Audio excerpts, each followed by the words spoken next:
Hello everyone, मैं रमन कुमार है। स्वागत करता हूँ आप सभी का अपने यूट्यूब चैनल पर। दोस्तों, आज की जो चर्चा है वो हम लोग जनरल डिस्कशन करेंगे। और सामान्य जो डिस्कशन है उसमें हम लोग सबसे पहले जानेंगे कि जो लोग 2024 के एग्जाम देने वाले हैं, चाहे वो एग्जाम पीएएससी के लिए एलिजिबल हो, चाहे वो पोस्टमैन रेलगार्ड के एग्जाम के लिए एलिजिबल हो, चाहे वो एफपीएस के एग्जाम के लिए एलिजिबल है, तो जो कोई साथी इन एग्जाम्स को देने वाला है उनको कैसे प्लान करना है, कैसे उनको अपनी पढ़ाई करनी है, इन सारी चीजों के बारे में आज लोग जानेंगे। और इसके साथ साथ ये भी जानेंगे हम लोग कि किस तरीके से मैंने पर्सनली अपने एग्जाम्स को क्लियर किया था, मेरी क्या प्लानिंग थी और मैं किस तरीके से काम करता था, किस तरीके से पढ़ाई करता था, वो सारी चीजें भी शेयर करेंगे। और साथ के साथ जो वीडियो कोर्सेज है उसके बारे में चर्चा करेंगे कि वीडियो कोर्स का क्या मिल रहा है, कैसे मिलेगा, वो सारी चीजें आगे हम लोग डिस्कस करेंगे। तो सबसे पहले जानते हैं कि पीए और एसए का एग्जाम कौन दे सकता है। तो पीए और एसए का एग्जाम जीडीएस दे सकते हैं, इसके अलावा एमटीएस दे सकते हैं, और पोस्टमैन, रेलगार्ड, डिस्पैच राइडर वगैरह इस एग्जाम को दे सकते हैं। तो ऐसे जीडीएस जिन लोगों ने 17 जून 2022 से पहले पहले ज्वाइन किया था और उनकी रेगुलर सर्विस पे 5 वर्ष हो गई है, तो वो लोग पीए का एग्जाम 2024 वाला दे पाएंगे। वही एमटीएस जिनकी एमटीएस में रेगुलर सर्विस करते हुए 5 साल हो गए हैं, वो लोग एमटीएस का एग्जाम दे पाएंगे। जो लोग पोस्टमैन या मेल गार्ड में है उनकी रेगुलर सर्विस को 3 साल हो जाएंगे, तो वो लोग भी पीए और एसओ का एग्जाम दे पाएंगे। पर इसके अलावा इन सारी चीजों को हम लोग क्या बोलते हैं, यानी कि अगर कोई एमटीएस जिसको 5 साल हो गई है रेगुलर सर्विस करते हुए पीए और एसओ का एग्जाम देना चाहते हैं, वो ए कैटेगरी में आते हैं। पोस्टमैन और मेल गार्ड जिनको 3 साल रेगुलर सर्विस करते हुए हो जाते हैं, वो भी ए कैटेगरी में आते हैं। इसके अलावा एक बी कैटेगरी भी बनाई गई है।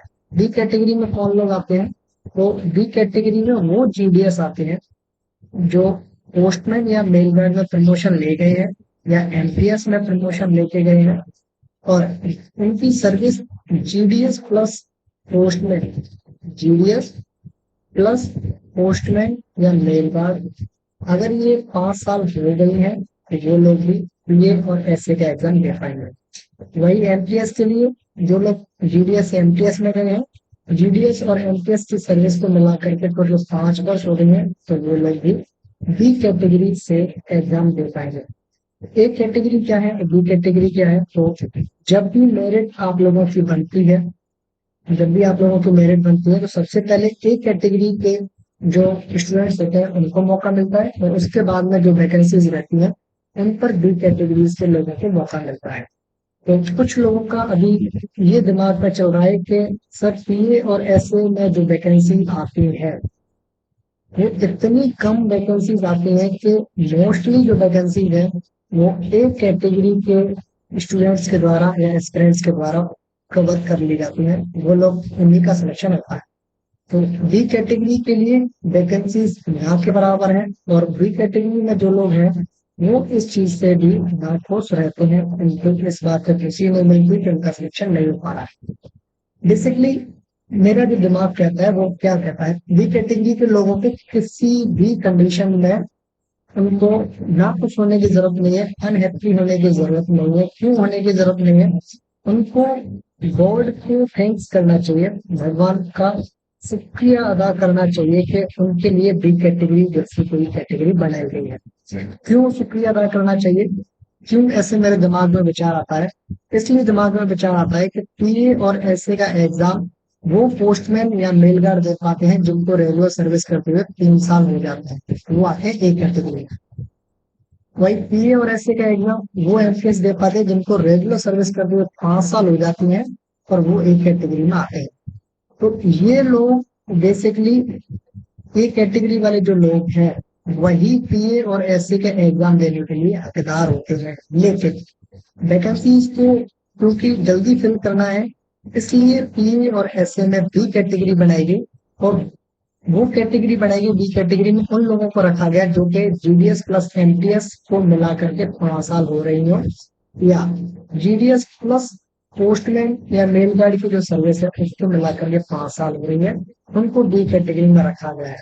तो एक बात आप लोग विशेष रूप से ध्यान रखें कि एमटीएस में आप लोगों के 5 साल कंप्लीट नहीं हुए हैं, या पोस्टमैन या मेल गार्ड में उनको 5 साल कंप्लीट नहीं हुए हैं, या 3 साल कंप्लीट नहीं हुए, फिर भी उन लोगों को पीए और एसए का एग्जाम देने का मौका मिल रहा है। इसलिए आप लोगों को भगवान का शुक्रिया अदा करना चाहिए कि आप लोगों को समय से पहले, क्योंकि एक कैटेगरी के लोगों को एमटीएस में 5 साल, पोस्टमैन और मेलगार्ड में 3 साल वेट करने का मौका मिला, लेकिन आप लोगों के लिए एक स्पेशल कैटेगरी बनाएगी, बी कैटेगरी, जिसमें जीडीएस की सर्विस को भी काउंट किया गया। स्पेशल एमटीएस की सर्विस को काउंट नहीं किया जा रहा है, या स्पेशल पोस्टमैन या मेलगार्ड की सर्विस को काउंट नहीं किया जा रहा है। तो आप लोगों को जीडीएस की जो सर्विस है उसको भी काउंट किया जा रहा है। इसलिए आप लोगों को भगवान का शुक्रिया अदा करना चाहिए कि बी कैटेगरी आपके लिए बढ़ाई गई। आप लोगों का कितना चांस यहाँ सिलेक्शन का हो रहा है, या आप कितनी पढ़ाई कर रहे हैं, वो सारी चीजें आपके ऊपर डिपेंड करती है, या आप किस कैटेगरी में हैं, वो सारी चीजें, ये सारी जो चीजें हैं वो आपके हाथ में नहीं है। इसलिए आप लोग जितना कर सकते हैं, चाहे आप ए कैटेगरी के स्टूडेंट हो चाहे बी कैटेगरी के स्टूडेंट्स हो, आप लोगों को पढ़ाई करनी ही चाहिए। इस बात का लोग विशेष रूप से ध्यान रखेंगे। बात करें पोस्टमैन और मेल गार्ड के एग्जाम के लिए, तो पोस्टमैन और मेल गार्ड के एग्जाम को कौन दे पाते हैं? जीडीएस देंगे या फिर एमपीएस देते हैं। तो ऐसे जीडीएस जिनको रेगुलर सर्विस करते हुए 5 साल हो जाते हैं, पोस्टमैन और मेल गार्ड के एग्जाम को दे सकते हैं। वहीं एमटीएस में ऐसे लोग जिनको 3 साल रेगुलर सर्विस करते हुए हो जाती है, वो लोग भी एमटीएस का एग्जाम दे पाते हैं। लेकिन कुछ जीडीएस ऐसे हैं जो कि एमटीएस में प्रमोशन ले जाते हैं, और जीडीएस और एमटीएस की सर्विस को मिला करके उनको टोटल 5 साल होती है, तो वो लोग बी कैटेगरी से एग्जाम इस बार दे पाएंगे। इस बार दे पाएंगे, पहले नहीं दे पाते, तो ये लोग ए कैटेगरी में आते हैं। तो यहाँ भी उन जीडीएस को भगवान का शुक्रिया अदा करना चाहिए जो कि हाल ही में एमटीएस में गए हैं, और जीडीएस प्लस एमटीएस में रेगुलर सर्विस टोटल 5 साल की हो रही है, तो वो लोग एग्जाम दे पाएंगे। इसलिए उनको भी भगवान का शुक्रिया अदा करना चाहिए कि उनके लिए भी बी कैटेगरी नाम की कोई कैटेगरी बनाएगी, और उनको एग्जाम देने का मौका, कम से कम एग्जाम देने का तो मौका मिल रहा है। सिलेक्शन का मौका मिल रहा है या नहीं मिल रहा है वो एक अलग मैटर है, लेकिन कम से कम आप लोग एक वो उम्मीद लेके तो जा रहे हैं एग्जाम में कि हाँ, अगर मेरा एग्जाम सही हुआ तो मेरा सिलेक्शन हो जाएगा। तो विशेष तौर पे बी कैटेगरी वाले लोग ध्यान रखें कि उनको मेहनत करनी ही पड़ेगी। बी कैटेगरी लोग ऑलरेडी मेहनत करते ही हैं। तो ऐसे लोग जो कि जीडीएस में है, एमटीएस का एग्जाम देना चाहते हैं, उनको 3 साल जीडीएस में रेगुलर सर्विस हो जाती है, तो वो लोग एमटीएस का एग्जाम दे सकते हैं।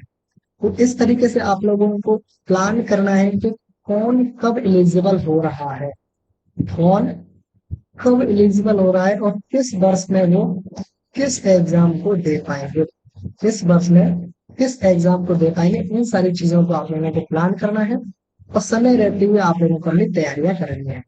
तैयारी कैसे करनी है? तो आप लोगों को वीडियो कोर्स हम लोग प्रोवाइड करवाते हैं, जिसके लिए आप लोग टीम का जो व्हाट्सएप नंबर है उस पर आप लोग मैसेज करके ज्यादा जानकारी ले सकते हैं।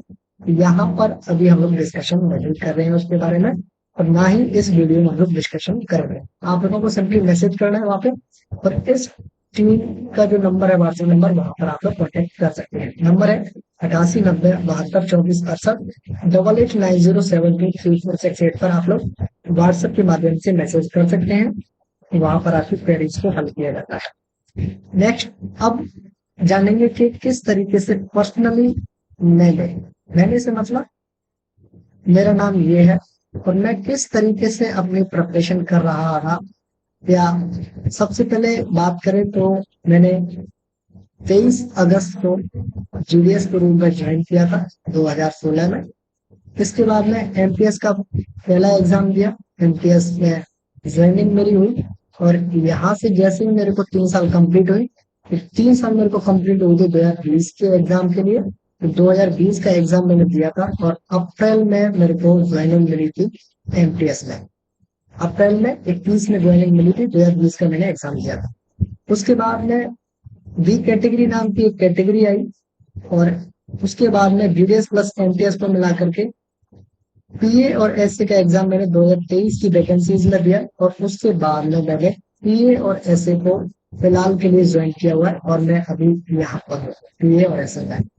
तो अगर मैं अपनी लाइफ को सिस्टमेटिक वे से देखूं, यानी कि जैसे पहले चल रहा था उस तरीके से अगर मैं देखना चाहूँ, तो आज की डेट में मैं कहाँ पर होता और किस तरीके से होता। मान के चले कि 2016 में मैंने जीडीएस को ज्वाइन किया है। 2020 में मैं एमटीएस के एग्जाम के लिए एलिजिबल हुआ। मेरा फर्स्ट बार में हो गया, इसलिए मुझे 2021 में शुरुआत में ज्वाइनिंग मिल गई। अगर नहीं होता तो 2-4 साल में यहाँ भी वेस्ट करता। और उसके बाद में अगर ए कैटेगरी होती, बी कैटेगरी नाम की अगर चीज नहीं होती, तो 2021 में भी अगर मैंने ज्वाइन किया है तो मैं 2027 में पीए और एसए का एग्जाम दे पाता। इससे पहले कोई चांसेस नहीं थे, पुराने पैटर्न और पुरानी कैटेगरीज के अकॉर्डिंग। और आज की डेट की बात करें, यानी कि 2021 के बाद में 2023 में लगभग 2 साल बाद ही मैं पीए से बन गया। तो क्यों नहीं हम लोगों को बोर्ड को थैंक्स बोलना चाहिए। तो मेरे जैसे बहुत सारे ऐसे लोग हैं जो कि गॉड को शुक्रिया बोलते हैं कि उन्होंने बी कैटेगरी नाम की कोई कैटेगरी, जो लोग बना रहे थे उनके दिमाग में ये पॉइंट दिया कि बी कैटेगरी नाम की कोई कैटेगरी होनी चाहिए। और उस तरीके से उनकी जो लाइफ है, जैसे मेरी खुद की लाइफ की बात करूं तो फिलहाल मैं पीए ऐसे के पोस्ट पर हूँ, और यहाँ पर मैं 12 जून से हूँ, 2023 से हूँ। तो मतलब जीडीएस की बात करूं, जीडीएस में कितने में था, 2016 में। और पीएएसए की बात करूं कब आ गया है, 2023 में। लगभग कितना साल लगा, लगभग 7 साल के आसपास का समय लगा। और बात करूं मैं, अगर मैं ये सारी चीजें नहीं होती तो जीडीएस टू पीए का एग्जाम अगर डायरेक्टली होना होता तो मैं 2022 का एग्जाम लिखता।